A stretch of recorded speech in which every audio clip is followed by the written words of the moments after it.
बहुत समय पहले एक छोटे से गांव में दो बच्चे रहते थे जिनके नाम थे पुनी और दमर। पुनी एक बहुत ही होशियार और समझदार लड़की थी, जबकि दमर थोड़ा शरारती और नटखट लड़का था। दोनों का बचपन बहुत ही खुशहाल था, लेकिन उनके बीच एक बहुत बड़ा फर्क था। पुनी हमेशा सही रास्ते पर चलने वाली थी, जबकि दमर को अपनी शरारतों में मजा आता था। एक दिन पुनी और दमर गांव के बाहर एक घने जंगल में खेलने गए।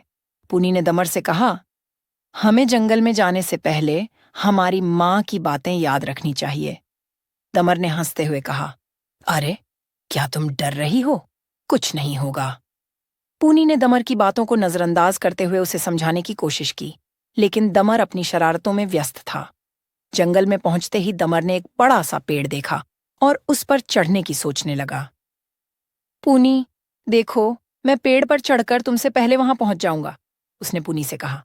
पूनी ने चेतावनी दी, दमर, पेड़ पर चढ़ने से पहले सोच समझ कर करना चाहिए, यह खतरनाक हो सकता है। लेकिन दमर ने उसकी एक न सुनी और पेड़ पर चढ़ने लगा।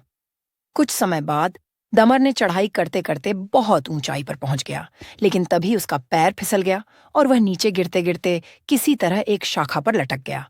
पूनी घबरा कर भागी और उसने दमर की मदद के लिए आवाज दी। पूनी के आवाज देने से पास के गांव के लोग आए और दमर को बचाया। दमर को जब होश आया तो उसने पुनी से कहा, पुनी, तुम सही कह रही थी। अगर मैं तुम्हारी सुनता तो मुझे यह परेशानी नहीं होती।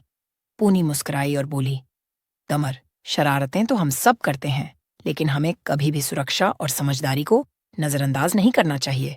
उस दिन के बाद से दमर ने पुनी से बहुत कुछ सीखा। उसने यह समझा कि जीवन में जो सही है वही करना चाहिए और किसी भी काम को सोच समझ कर करना चाहिए। पुनी और दमर के बीच दोस्ती और भी मजबूत हो गई।